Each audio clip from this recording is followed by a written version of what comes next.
You wake up at 3 a.m., heart racing, completely disoriented. You just dreamed about someone you haven't thought about in years. Maybe an ex, maybe a coworker, maybe someone you barely know. And the first question your brain asks is, does this mean something?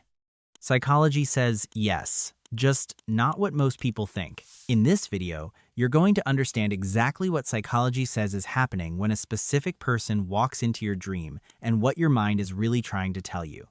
Start with the basics. Dreams aren't noise. They aren't your brain glitching during sleep.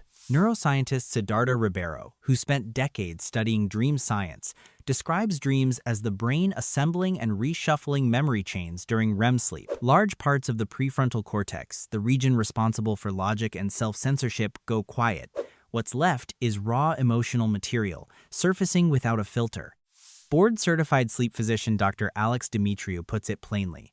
Because there is so much emotional and psychological processing happening during sleep, dismissing your dreams as random would be a mistake. Like a Rorschach test, the content is specific to you. It's a signal worth reading.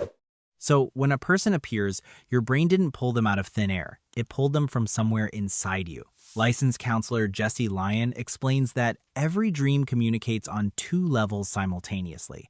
The first is the manifest content, what literally happens. The person you see, what they say, where you are, what unfolds. This layer can sometimes be straightforward. You dreamed about arguing with your partner because tension is already present in that relationship. Simple processing. But the second layer, the latent content, is where things get more revealing. This is the symbolic meaning underneath the surface story. And this is where most people stop looking. Lyon's framework is useful here. When someone appears in your dream, ask yourself what that person represents to you. Not who they are, what they represent. Your boss appearing in a dream rarely means you're thinking about your boss. It often means you're dealing with something around authority, control, or the direction of your own life. A high school teacher showing up after 20 years might not be about them at all. It might be about feeling judged, evaluated, or measured against some standard in your current life. The person is a character. The dream is using them to tell you something about yourself. Few things unsettle people more than dreaming about an ex, especially when they've moved on, especially when the relationship ended badly. The discomfort usually comes from the assumption that the dream means something is unresolved, that some part of you still wants them back. Psychology is more precise than that. Dr. Dimitriou notes that most recurring dreams about an ex point to lingering emotional processing, not romantic desire, but unfinished internal work, something that relationship stirred up that hasn't fully settled yet. Researcher Rosalind Cartwright found something striking. Women going through divorce who actively dreamed about their exes were better psychologically adjusted a year later than those who didn't. The dreams weren't a symptom of being stuck. They were part of the mechanism that helped them move forward. Lyon frames it this way. Dreaming about an ex isn't your mind asking you to go back. It's asking you to identify what unresolved baggage from your past still needs to be confronted and released.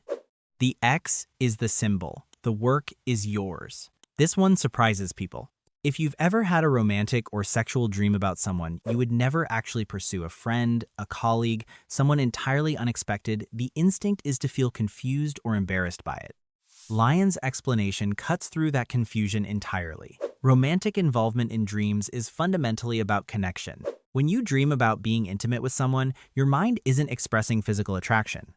It's identifying something about that person, a quality, a characteristic, a way they move through the world that it wants you to develop in yourself. Dream about a friend who is remarkably self-assured? Your subconscious might be telling you to build that same confidence in your own life. Dream about someone deeply creative? That energy might be something your own life is asking for more of. The person in the dream isn't the point. What they represent is. One of the more disorienting experiences is dreaming about someone you've spoken to maybe twice. A distant acquaintance, someone you passed in a hallway. Research found that roughly half the people we encounter in dreams are people we don't know well or at all. Neuroscientist Patrick McNamara says this is evidence that dreams aren't simply replaying your day. They're reaching for imagery and characters that capture something your waking mind can't quite name. Someone you barely know appearing in your dream is often less about that person and more about what they symbolize, a quality you noticed in them, an emotion they triggered briefly, something they represented in that one interaction that lodged itself somewhere in your subconscious. The idea that dreaming about someone means they're thinking about you is one of the most persistent myths in popular psychology. It's romantic. It's also not how the brain works. Dreaming about someone is a reflection of your own internal world, your thoughts, your memories, your unprocessed emotions. It says something about where your attention has been, what your mind is working through, what needs inside you are asking to be seen.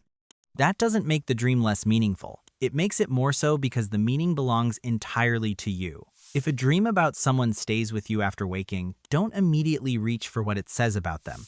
Turn the question inward. What does this person represent to me?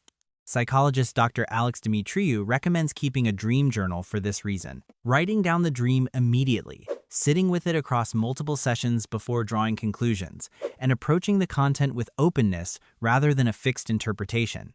If this helps something click that you've been carrying around without a name, subscribe. That's what this channel is here for.